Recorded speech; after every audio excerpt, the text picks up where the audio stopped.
Dodge City and in the territory on West, there's just one way to handle the killers and the spoilers, and that's with a U.S. Marshal and the smell of gun smoke.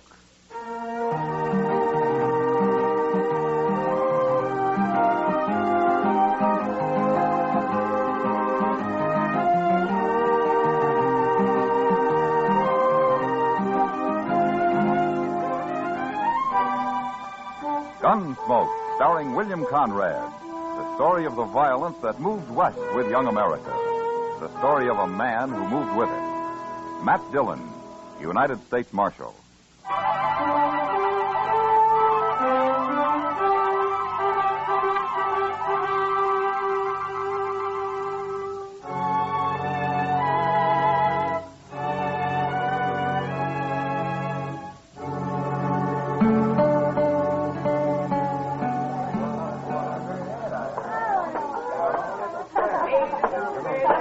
Good evening, Mr. Sybert. Oh, hello. Hello, Henry. Have a drink? No, thank you, sir. Well, what do you come into a saloon for if you ain't going to drink? No offense, Mr. Sybert. I just don't feel like a drink. Well, man's free to do what he feels like, Henry. Up to a point he is, sir. You're all alike, you Southerners. We keep our word. To men and to women. Now, is that what you're here for, to see I don't run off? No man's going to shame my sister, sir. Oh, what are you talking about? I'm going to marry her in 2 days. Yes, sir. You are. Now, look, Henry.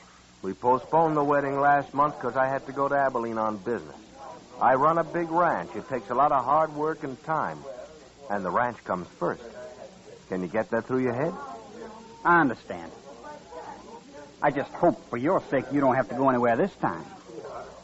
Polly wasn't proud having to call off the wedding last Well, month. suppose you leave that to me and Polly and keep your puppy nose out of this. I don't care for that remark, Mr. Sybert. Oh, no? Well, then let's see what a young Confederate gentleman does about something he don't care for. Go ahead. You're wearing a gun? You can't bluff me, sir. All right, hold it, you two. Oh. Get this little whippersnap off of my back, Marshal, before I shoot him. That's enough, Syberts. I don't want any fighting here. Especially between prospective brothers-in-law. You two ought to be ashamed of yourselves. Now, Henry, you go on. Get out of here, huh? Go drink someplace else tonight. I'm not drinking, Marshal. You're still ahead. Get out anyway, huh? All right, sir. But don't you forget what I said, Mr. Sybert. Oh, those hot-headed Virginians. I don't know if I ought to marry into a family like that or not. Well, marrying's your problem, Syberts. Just don't kill any of them, that's all. Have a drink, Marshal. I got one at the table over there, thanks. Well, later, maybe. Maybe.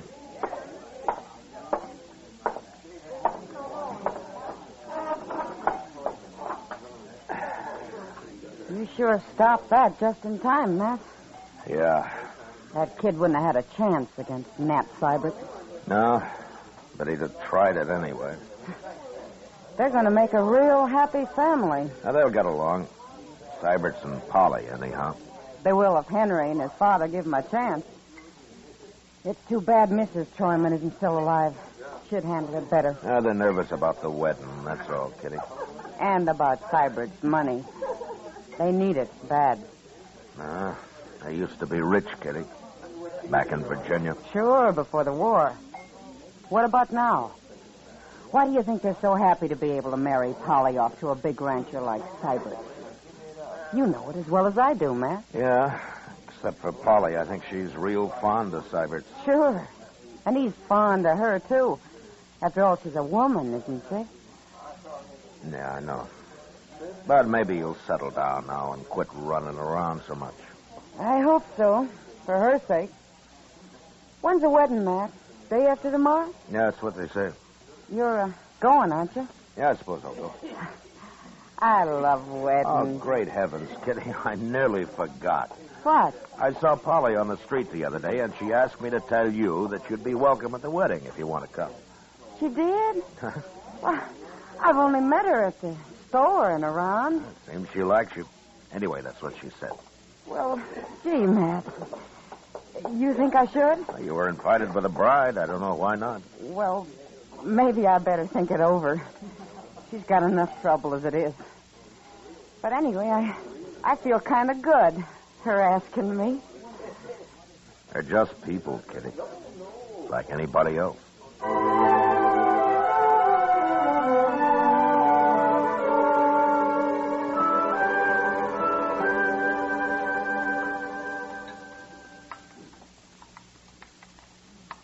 Oh, if there's anything I hate, it's a liar, Matt. What's the trouble now, Doc? These eggs. The cook swore they were fresh, and I know darn well they've been put down in water glass. Why don't you raise some chickens, Doc? I would. But it just create a whole new class of thieves. Chicken thieves. You're in for a bad day, Doc. You started feeling this way. I'd sooner trust Crazy Beulah over there than most people I know around here. Crazy Beulah? Oh, yeah. I haven't seen her in a long time. That's the funny thing about her, Matt. She's still sort of pretty. After you look in her eyes, she is. You know, Doc, I can't help feeling sorry for her. Well, I know, but there's nothing anyone can do to help her. No, I guess not. She came to see me a couple of weeks ago. Had the ague. No? And she paid my fee, too. And if Crazy Beulah can pay up, you'd think the more prosperous citizens around here could, too. Oh, I sometimes wonder about these people, man. Really, I do. Maybe you charge too much, Doc. If I charged nothing, they'd still cheat me somehow. Good morning, Mr. Dillon. Chester, Hi, how Doc. are you? Chester? Hey, looky here at this. Read it. No? If Nat Syberts marries that Tryman girl, there'll be a killing. I'm warning the law to stop it before it's too late. No, there's no signature. Where'd you get this, Chester? It was under the office door when I opened up this morning. What do you make of it? Let me see it, Matt. Here, Doc. Oh, it's printed. Thought I might recognize the writing. Well, that's why you printed it, I guess. I see. I wouldn't want to be in Nat Sybert's boots. Young Henry is going to shoot him if he doesn't marry Polly, and here somebody is going to shoot him if he does. Well, all in all, it'll make for a lively tomorrow. Chester, I think we better talk to Syberts about this. Yes, sir. He's staying at the Dodge House till after the wedding. Yeah, I know. Well, so long, Doc, and be sure and have a pleasant day, huh? Oh, surely, Matt. So long.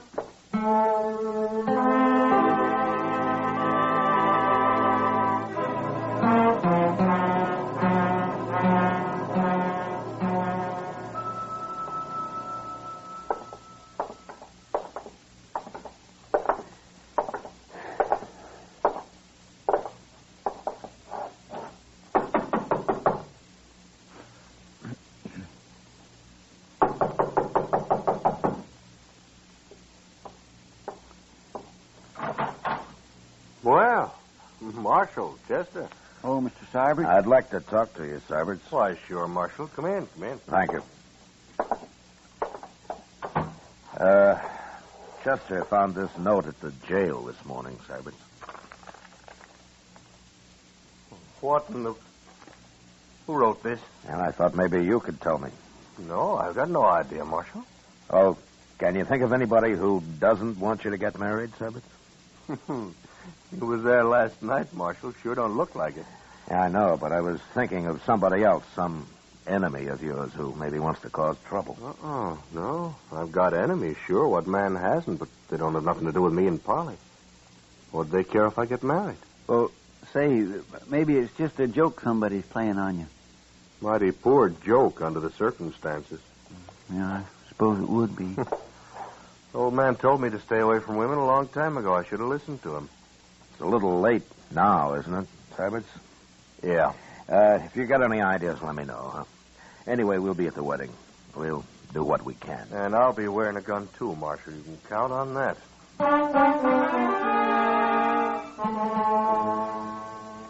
Nat Syberts was a little wild, maybe, and he had a reputation with the women, but at the same time, he'd worked hard, and everybody felt that once he settled down, he'd probably be as steady as the next man.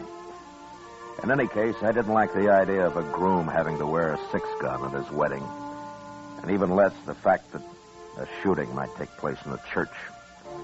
So I went out to see the Troymans. Polly came to the door and ushered me into the front room where her father and Henry were sitting. Can we fetch you something, Marshal?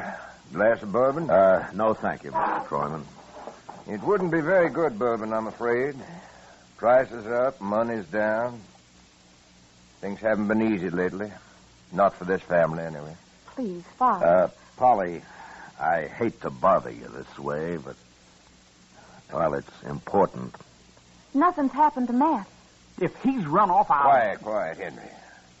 Now let the Marshal speak. No, he's all right, Polly. I just want to know if you can think of anybody who'd try to put a stop to the wedding tomorrow. Try to stop it. That's right, Henry. But, Marshal, I don't understand. Well, somebody's threatened to, Polly. I don't know who it could be, and neither does Nat Syberts. I talked to him about it, too. This is mighty strange, huh? It sure is. Is this true, Marshal? And it looks that way, Polly. But who'd not want us to get married? Polly, when you took up with Nat Syberts, was there anyone else who might have been jealous about it? Uncommonly jealous, I mean. Enough to start trouble tomorrow? No, Marshal, there wasn't. Say, what about Red Withers? Oh, Red Withers and I broke off 2 months before that, Henry. Besides, he's gone to Los Animas. And there wasn't anyone else? No. Not unless she was sneaking out at night, like. Father, another word like that out of you and Leave a baby, Dad. Marshal, have you thought that maybe Nat Syberts himself might have started this? He didn't. How do you know he didn't? He ran out once before. Henry, He's not that kind of a man, Henry, that's why. Now, let's not get all upset about this. Polly, I promise you that Chester and I'll be there tomorrow, and we'll see that nothing goes wrong. Thank you, Marshal. I'll be there, too. Don't forget that. Sure, Henry. But don't come wearing a gun. Why not? Because I'll take it off you if you do. You're too ready to use it. Is there anything I can do, Marshal? Well, I'll let you know if there is, Mr. Troyman. I'm sorry I had to trouble you with this, Polly. I understand, Marshal, and I thank you kindly. I'll see you to the door. Thanks.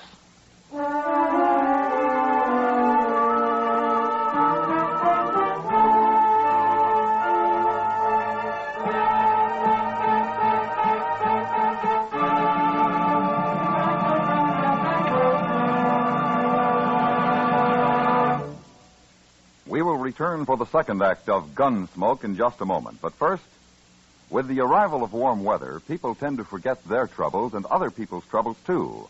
We go off for the pleasures of the beach, the forests, and the countryside. By all means, let's get the most that life has to give. But let's keep the need of the Red Cross, the continuing need for blood, somewhere in our minds. At least once this summer, give a pint through your local chapter. Don't forget, disaster waits on no season. Give blood during the summer, too. Now the second act of Gunsmoke.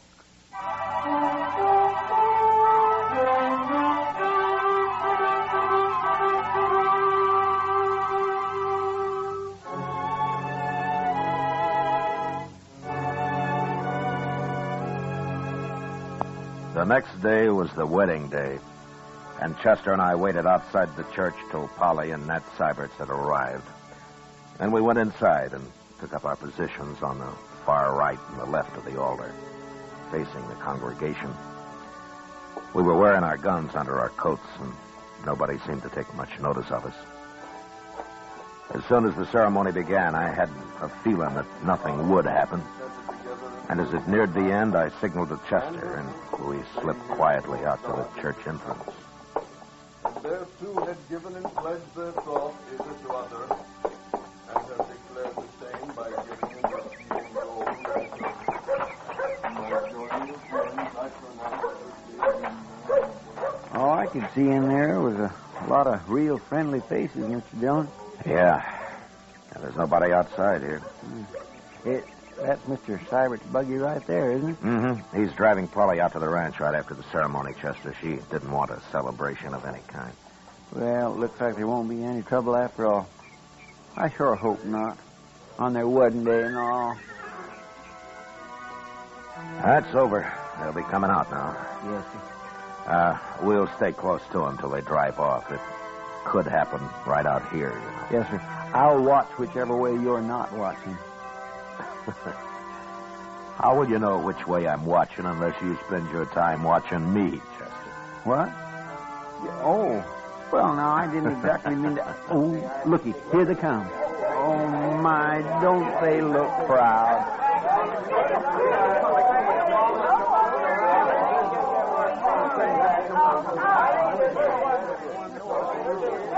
Oh, Marshal.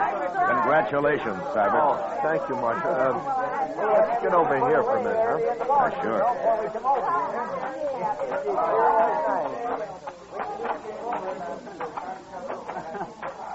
I guess that warning wasn't much to worry about after all. It looks that way. You got nothing but friends here, as far as I Boy, can that sure unsettles a man, though, a note like that. I think you can forget about it now, Cybert. I'll forget it when I find out who wrote it, Marshal. Look, that's what I wanted to ask you. What? If you learn anything about it, let me know. You promise me that? What would you do if I did find out? I'd kill him. That's what I thought. Look, Cybert, you're married now, and you got more than yourself to think about. I'm a peace officer. I'm paid for it. It's my job. And if I find out who wrote that note, I'll run him out of the country.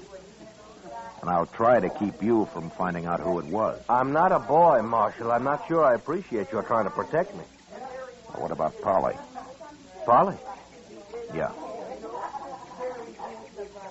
Yeah. Think I see what you mean, Marshal. You're just not used to being married, Cyrus. No. But go on. Start getting used to it. Polly's looking for you over there. Thank you, Marshal. Sure.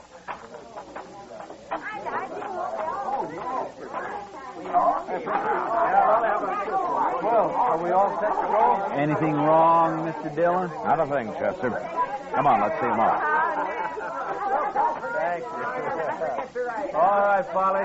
Up you go, honey. That's the way. Bye, Father. Bye, So long, honey. Bye, everybody. You come see us up the ranch. Goodbye. Goodbye.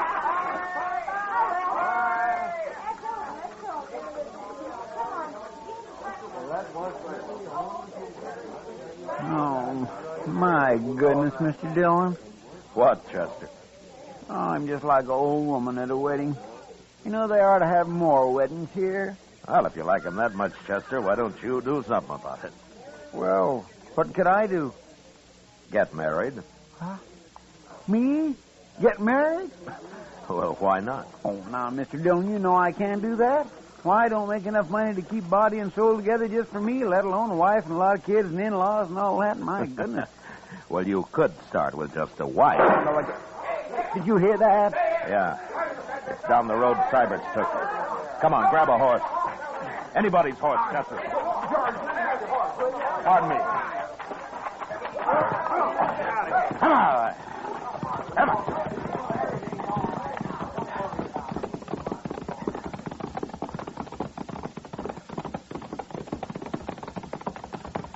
There's the buggy. Just past the bridge. I don't see nobody else. Ease up, Chester, so we don't scare the horse. Yes.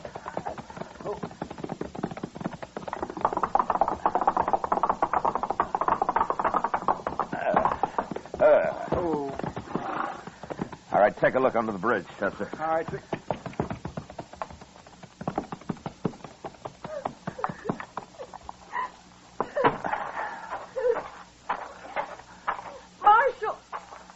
Marshal, they shot him. Is he dead, Polly? He's breathing. But I couldn't drive the horse back and hold him, too. Oh, Marshal, why did they do it? Who did it, Polly? How many were there? I don't know. I didn't see anybody. We were just driving across the bridge and they shot him. Nobody around, Mr. Dillon. How is he? Oh, please, Marshal, do something. He'll die. Chester, get in the buggy and drive back to docks, quick. Yes, sir. All right, just give me them lines, Polly. And tell everybody to stay in town. I don't want them messing up the tracks out here. Now, hurry. We'll be there before you know it, Polly. Hold him tight now.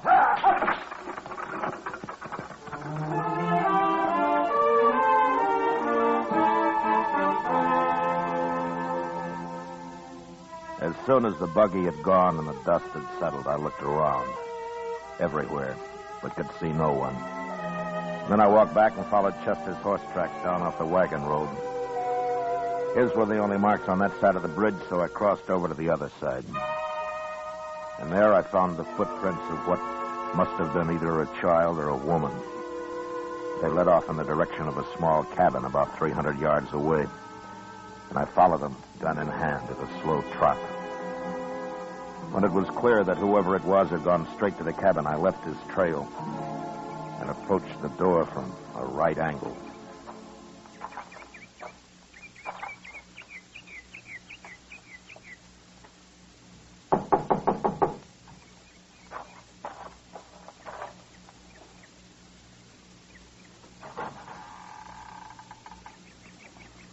Why, there's nobody here. Hold it. Oh, you, Marshal. Beulah, come on outside, Beulah, quick.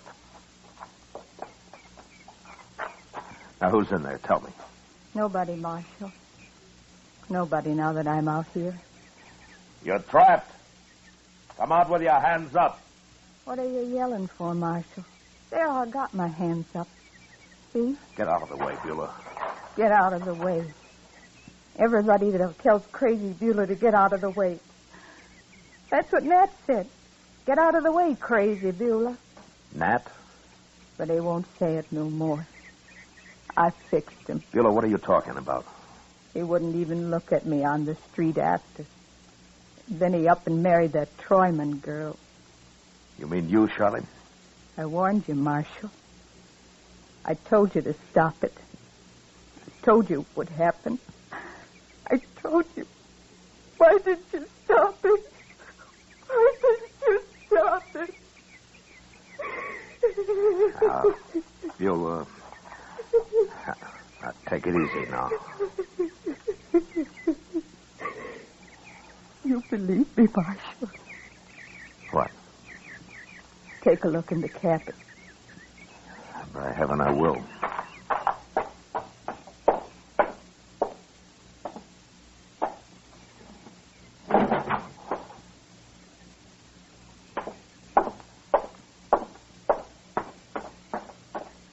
What's this all about, Beulah? There's nobody in there. Now my rifle. Well, where is it?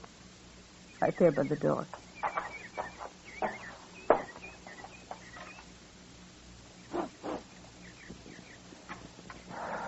Yeah, it's been fired, all right. Did you really shoot Nat Syberts, Beulah? I want the truth now. Said I would, didn't I? I hate him. But why? Why did you do it? Tell me. No.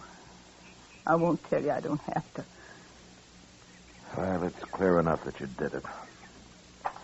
All right, Beulah, get your things and let's go into town. I don't need nothing, Marshal. I got all dressed up and everything. See? See? Yeah.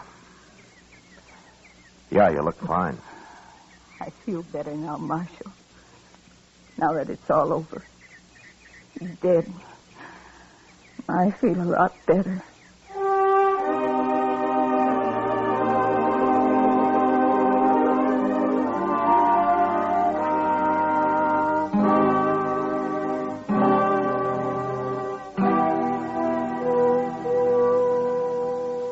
Give her anything she wants, Chester. See that she's comfortable. Yes, sir, I will. It sure beats all, though, don't it? Yeah. Well, I'm going up to Doc's. Maybe Syberts can talk now. Well, you better hurry. Polly will be back there in a minute. All right.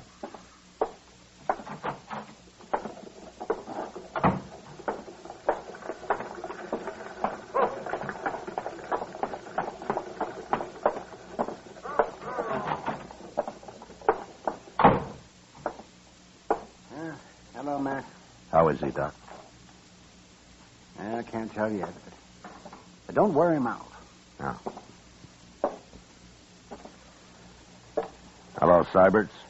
Marshal, I guess we should have stayed with you a little longer, huh?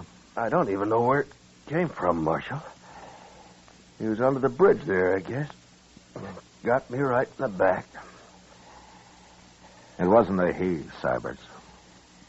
It was a she. A woman? Crazy Beulah. I just locked her up. What? How do you know it was her, Marshal? I trailed her to her cabin, and she admitted it.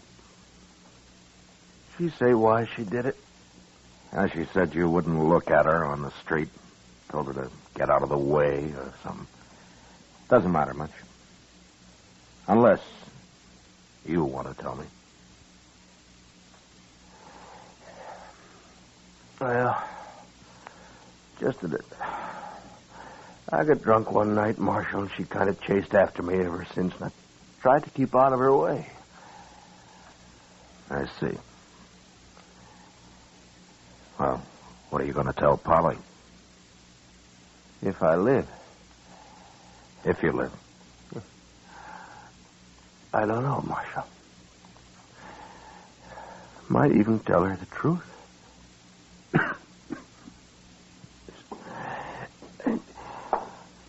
All right, Matt. Now, that's enough. Yeah, sure, Doc. So long, Sabbats. Bye, Marshal.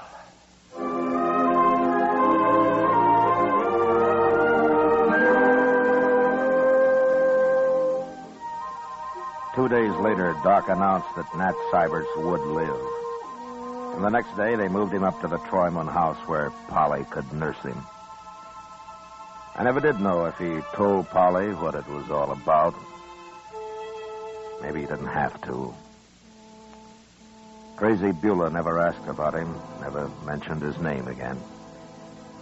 For her, it was all over and done with. And then finally, somebody remembered that she had people in St. Louis. And once I located them, I put her on a train and sent her off. She seemed quite happy about the trip. And more normal than I'd ever seen her.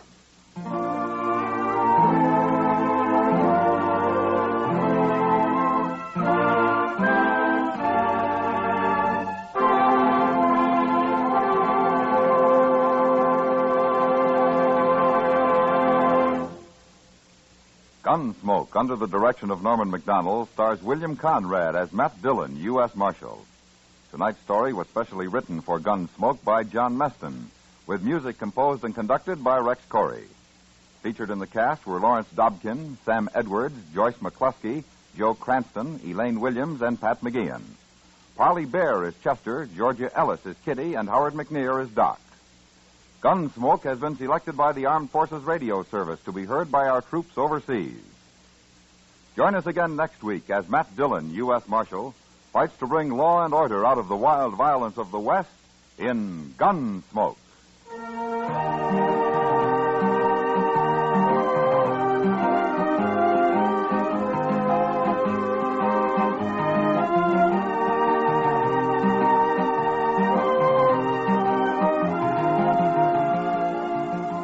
Beginning next week, Gunsmoke will be heard a half hour earlier over most of these same stations. Remember, Gunsmoke, a half hour earlier beginning next week. Every Sunday evening, listen for a new drama of escape at the Star's Address. This is George Wall speaking. Sunday nights, Dick Powell is rough, tough Richard Diamond, private detective on the CBS Radio Network.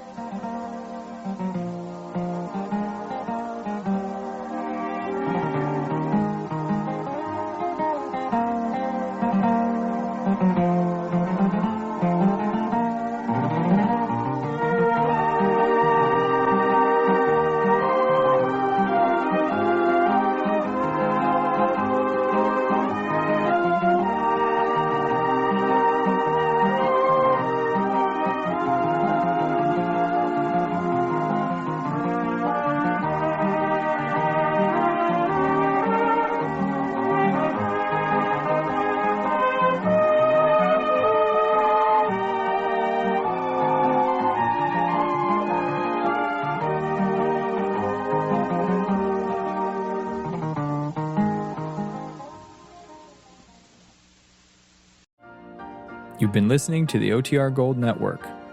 Find more classic radio at otrgold.com.